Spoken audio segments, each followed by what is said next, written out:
I am just a few meters from my doorway here on the 12th floor, and the thumbnail actually was taken from this location.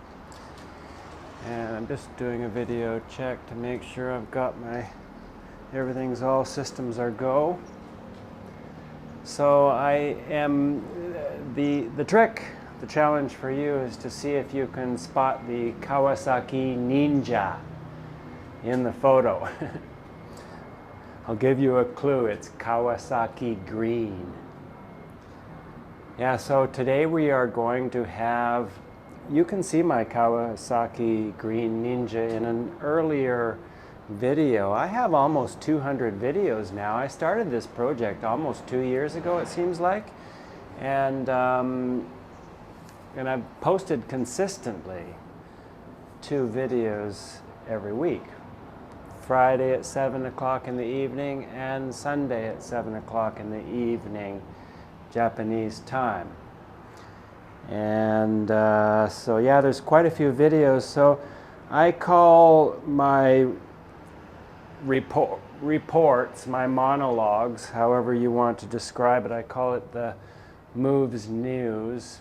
And it's often based on sort of the things that I'm thinking about and I'm focusing on, or that I think are important, and it's based sometimes on events that have happened in the week or in the weeks since the last time I did the moves news. So in that sense it's kind of up to date. But the important message in the moves news and in Gary Moves is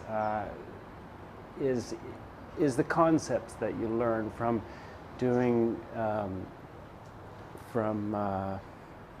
that I teach based on my experience and knowledge and practice. So yeah, Gary moves today. Gary moves today, and Gary hopes that I move you to move today also. And the lesson today is on stairs, and I mentioned that I live now on the 12th floor and that I use mostly the stairs. So I hardly ever take the elevator down. I sometimes take the elevator up if I have some heavy things to carry, or if I've just worked out, and I mean, not if I went for a run, but if I went skating and drove myself to exhaustion and worked pretty hard, maybe I'll take the elevator. And I have to pick up the mail over there as well, so that kind of can be an excuse to go up. But I go up at least once a day, and I go down probably on average 2 or 3 times a day, those 12 flights of stairs. And I ponder as I do this, because I want to do it in the easiest way, and I want to avoid pain, and I want to be good to my body. And so I've been working a lot, actually recently, on using the front of my feet more. And even on the end of a walking and running stance phase, I'm trying to keep my balance longer here and allowing that bend to happen and feeling the weight and the pressure on the front of the foot. What I want to do is I want to distribute my weight evenly over my feet when I'm standing, and it's the same walking or running, except walking or running it moves maybe if you step on the whole foot. If you're running and you're not heel planting, maybe you're stepping right on that whole foot, nice and solid, good alignment, good posture, and then you rock towards the front of the foot, and you feel weight on the front of the foot, and you use the muscles in your foot to support that weight. That does help with the shock absorption. That does help with the impact of your jumping. And when I say you're jumping, I'm talking about walking, running, sports, stair climbs. And anytime we're bouncing, like when we're walking, we're going just slightly up and down. It's not like you have to go up and down when you're walking, but we do tend to go slightly up and down when we're walking. Falling onto a foot and then lifting ourselves up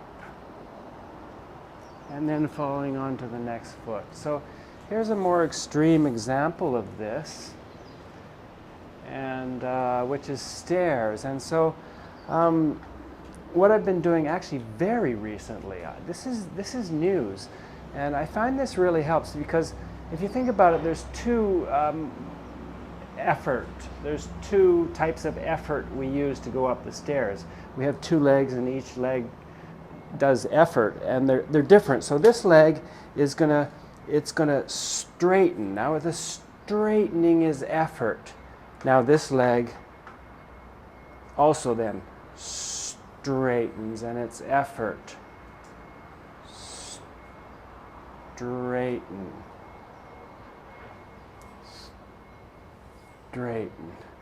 And of course, the more that we straighten, the less we have to reach up for that next step. So I don't have to bend my knee as much to go up to the next step if I go all the way pretty straight on this last leg. And I notice this is a nice pain-free way to go up the stairs. There's two things that action helps to do. One is it lifts you up higher before you make the next step, so you don't have to, so it's this then becomes easier actually. And I think this is a more difficult motion actually too. Taking your weight on here, this part of the motion from the deep knee bend, that's hard, that's effort. It's not like we don't want to do that effort or have that the type of strength and power through that range of motion. Either we do want to have that, but for nice, efficient going up the stairs, and to give me something to ponder while I'm going up these 12 flights of stairs, so that, you know, like, I don't know, I went once past the 12, even when I was pondering and practicing and rehearsing my stair climbing style, but yeah, so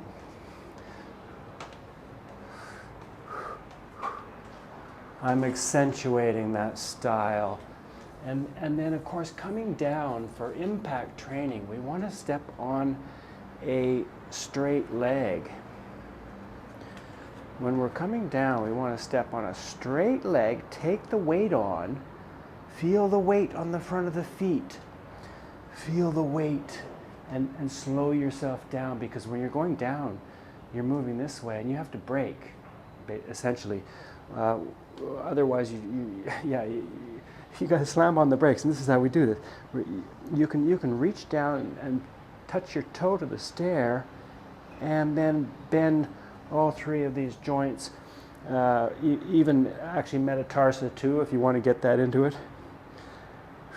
That comes down, everything comes down, and then you're ready to point an elongated step, elongated leg for the next steps.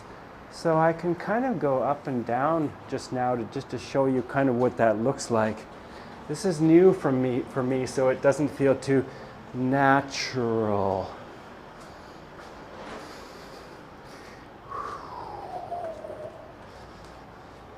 Very easy to go down the stairs like that. It doesn't look like I'm making much effort, right? And I'm making my feet not be lazy, right? So yeah, I start off one step at a time, and then as I get warmed up, then I can go to 2 steps.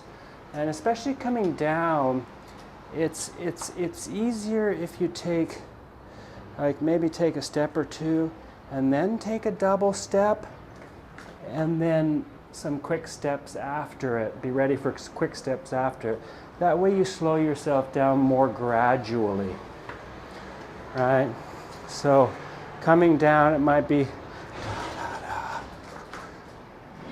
less impact, just to warm yourself up, because yeah, you want to warm yourself up slowly and gradually, no matter what how quickly you can warm yourself up. The principle applies no matter what your age or commitment to sports is or whatever.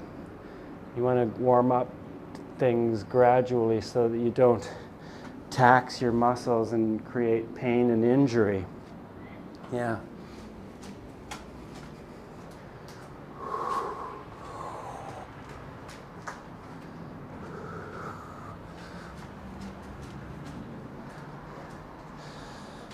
Yeah, and of course when I'm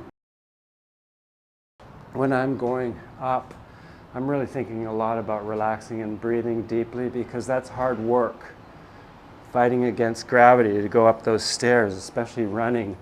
It's like at the top of the stairs, it's the deepest I'm breathing of the day, almost always, going up those stairs. But yeah, it's building strong muscles, and even though I've changed my technique of using the front of my feet more in stairs and walking and running, and it's creating some pain in some muscles that I wasn't using as much.